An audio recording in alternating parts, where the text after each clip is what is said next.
everybody, happy Friday. Welcome back to Go Live. I hope everyone is good and safe and healthy during this crazy times. January 29th, 2021. We got a couple of pandemics going on. Yes, that's with an S, plural. We cannot solve one of them right now, COVID, but we can solve the other one, the pandemic of myths. Toxic myths. And joining me today to squash some of those myths, my good fellow teammates and good friend Tushar. Welcome back. Thanks, man. Glad to get down to this, man. So many people fall for these myths. And they've been around for such a long time. I wonder how, such toxic false myths have just perpetuated. I think I know. My hypothesis is fear and misunderstanding, to be generous, ego, or just pure lack of information, to be honest or factual. But the subtopic of today is, look, the myths that will ruin your chances at college, the numbers that cause 99% of the stress but don't actually matter. So, today's episode, if you will, of Mythbusters are going to be focused around the numbers that don't actually matter, but we hear students do or worry about and parents worry about all the time, and it hurts my heart to know that they're still out there. So let's get to it. Myth number one, taking weighted courses like honors and APs make you look good for college. I'm sure everyone's heard of that. Tushar, what are your thoughts on this one? Well, I almost feel like we should have put this one at the end, just be like best for last, because this has got to be probably the biggest one that everybody falls into. I think, look, it's nuanced in its understanding. I think people misinterpret what the universities are looking for. They're looking for you to challenge yourself, in the area that you're interested in and prove that, that's something that you want to pursue down the line. And I think, over the years, that's as competition has risen, it's like, oh, well, why don't I just add something, in, social science, even though I'm going to be a CS major.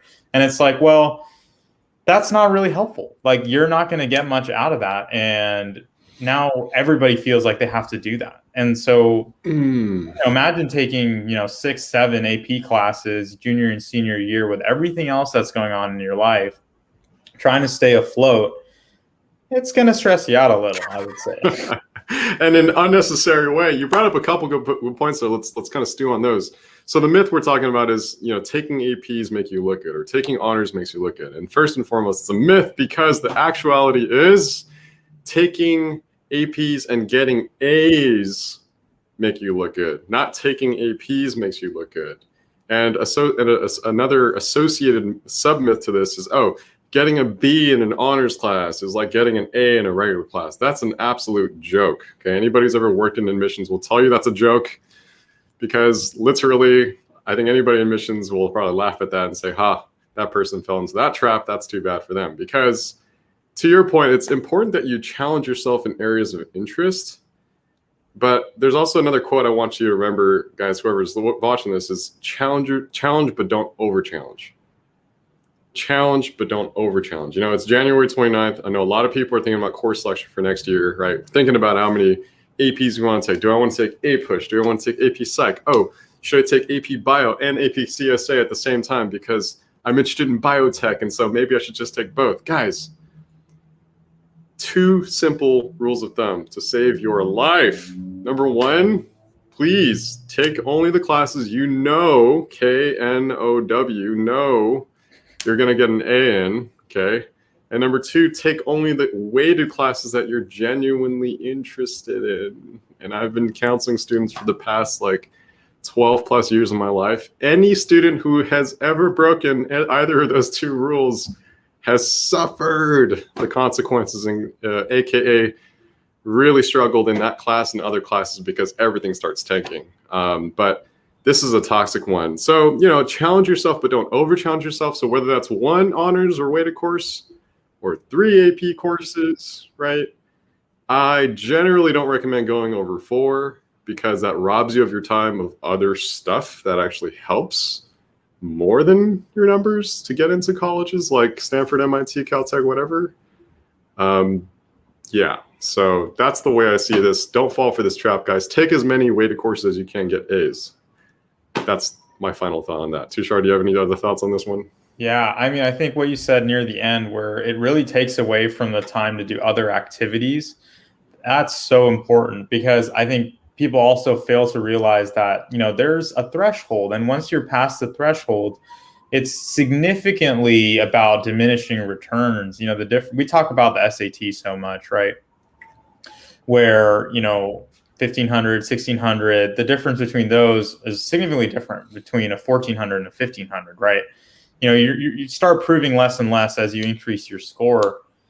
It's the same here, taking 10 APs versus 12, basically no difference, but it'll make a difference to you in the amount of time that you have. It could save, hours a week that you're going to be able to do, a project that you're interested in, continue with your sports, go ahead and volunteer in that one thing that you really, really care about. Right.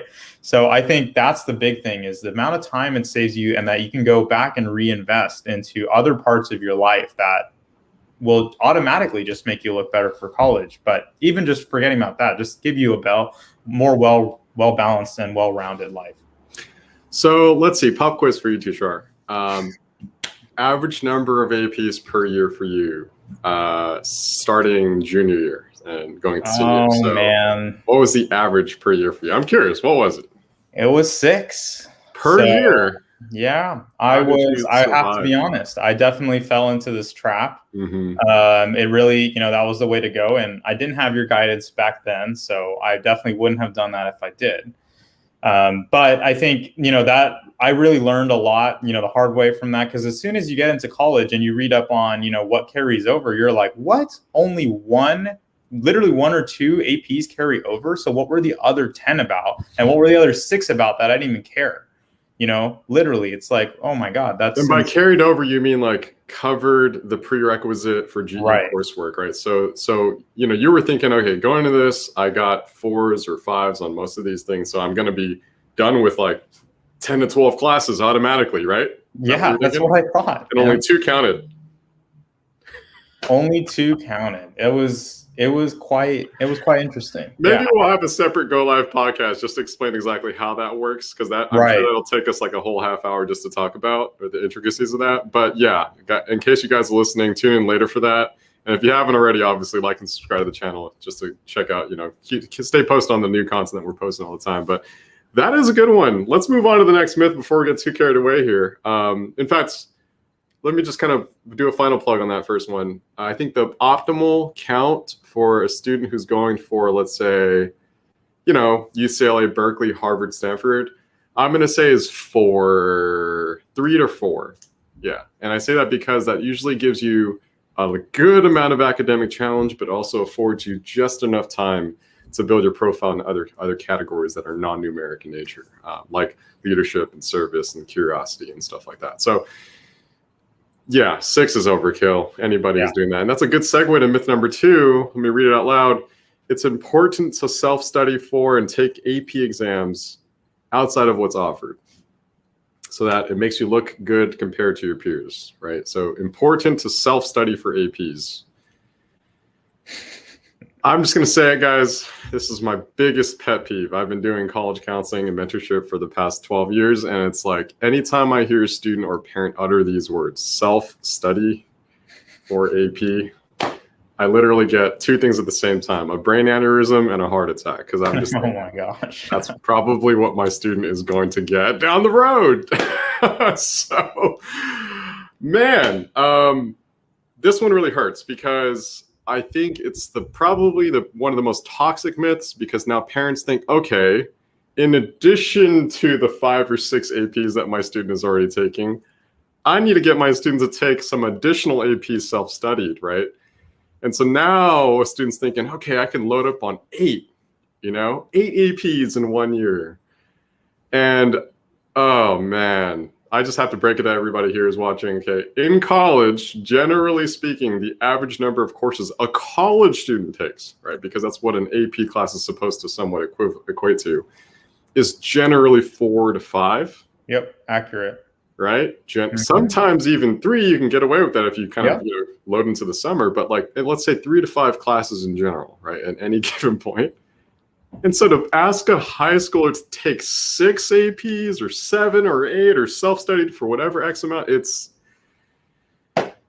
absolutely ridiculous. I just have to say it. And I'm going to say last thing here on this one before I'd like to hear your thoughts, Tushar, is the funniest part is anytime a student says, oh yeah, I'm going to self-study for 2 APs, 99% of the time, they don't end up taking them.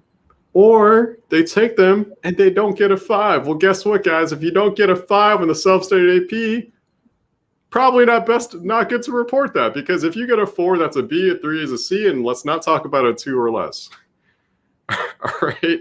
So it's like there are so few students who actually even see that through. And then the opportunity cost of doing that, you lose everything else that you could have been doing that would have actually made you look better, right? Because college will see self-studied APs. They're thinking this is the most contrived thing.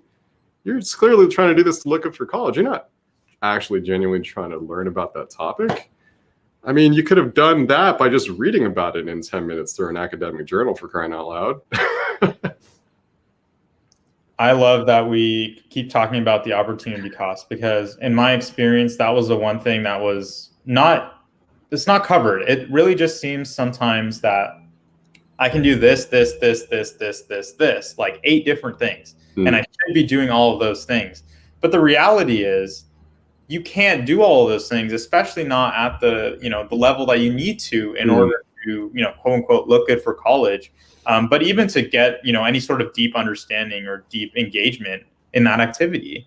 And I know that's probably one of the biggest things that, plagues our site right now is like, I can do all of these things, but you can't, right? You have to pick, and you have to be generous with your time allocation.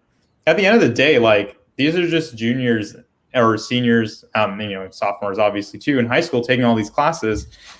You have to, they're still kids, they're still growing up, they still got other things going on. Like, we can't just keep piling all that stuff on them. So true. Opportunity cost has got to be, the main factor in all of the 3 myths that we're talking about today. And how about mental health costs, man? Oh, yeah. I'm not even going to get into that. That's a whole nother beast that we'll have to slay in another episode. But talk about stress. I mean, that can lead to some dark stuff, right? And I'm sure no one here is a stranger to those kinds of stories we've heard all over the Bay Area and any affluent neighborhood, to be honest, right? Okay, final myth of the day. Let's slay it. Colleges require 2 SAT subject tests. I kind of want to laugh out loud about this one because guess what? And I'm sure everyone here has already heard.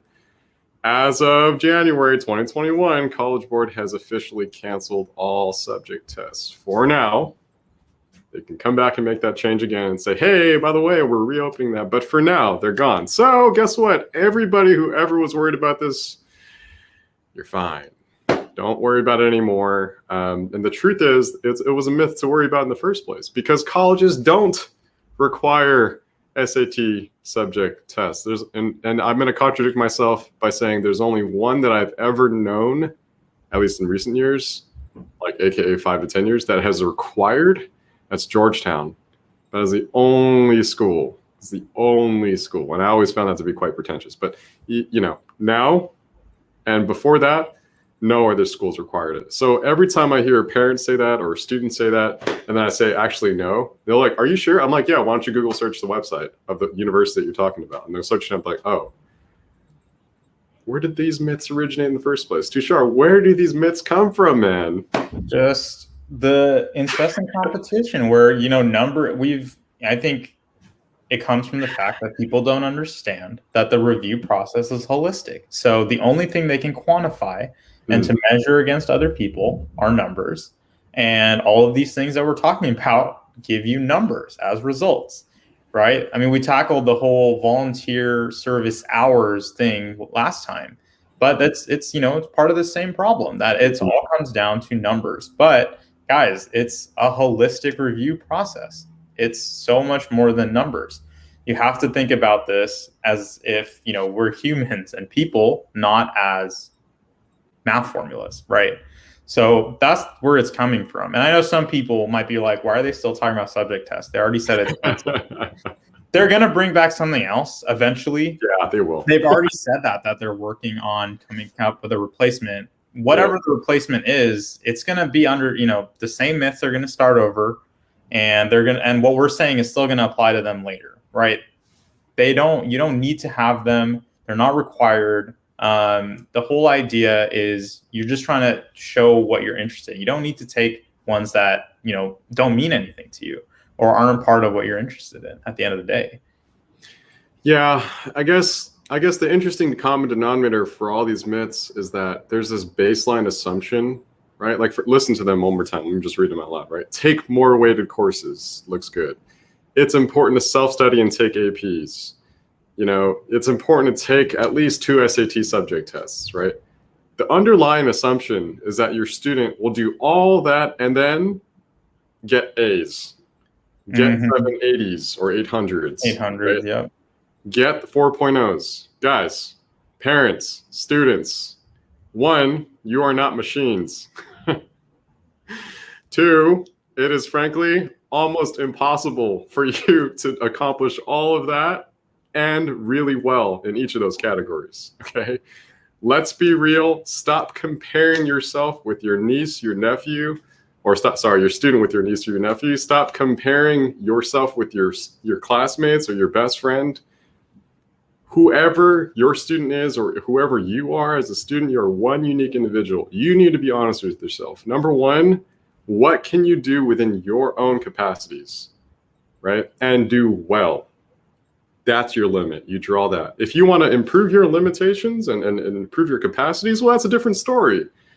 But take only what you can ultimately get A+ in and the highest possible scores in. If you take anything more, if that jeopardizes those scores, then don't take it, right? So I think it's the underlying assumption that, okay, we need to do all these things, but everyone doesn't talk about you need to do well, really well in anything to make it even worthy of reporting on an application.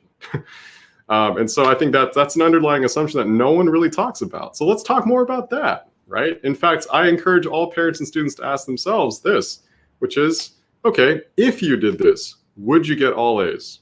If you did this, will you get an 800? And if the answer is no or a hesitation, how about this? Take a big step back, reduce the request, okay? And how about start with a simpler question? How about, what are you interested in, right? How about not, what APs are you going to take next year? How about start with a much more human question? What are you interested in? I guarantee you guys that'll make much better conversations, and it'll make for much better college results because you'll have better grades, better everything. And the student will have less stress and be more happy. So that's my take on all this stuff. I think we need to stop spreading these myths because they're, 1, not factually true. It baffles me how many masters and PhDs we have, right? I'm just going to call everyone out here, right? They make data-driven decisions. I worked at Google. I know what that's like. Yet this isn't data-driven at all. These aren't even factual. This is almost as bad as Donald Trump spewing just, what do they call, different alternative facts, I think is what they call them. Let's stop this, guys. It's creating the toxic culture. It's making our high schoolers' lives miserable, and it's killing their chances at the best colleges. That's my verdict on today's podcast. Yeah. Tushar, any final thoughts? I think you summed it up perfectly. I think we all just need to do better as a community to, stick to the facts and, encourage our students and stop applying so much pressure and just let them, blossom as they will. I don't need to say anything more than that. Thank you, Tushar. Well, you're very welcome. Well, I hope everyone enjoys the rest of their weekend. Found this somewhat insightful. If you want to get into a continued debate about this topic, feel free. I'd love to do it over some coffee, over a meeting, whatever it is. Feel free to schedule us anytime. ReadyEdgeGo.com anytime, obviously. But hey, guys, hope to see you guys in the next episode. Drop a like, a subscribe, a comment, anything to really help this channel. We really appreciate the support. But until the next time, guys, take care. Stay safe, y'all. You guys. Bye.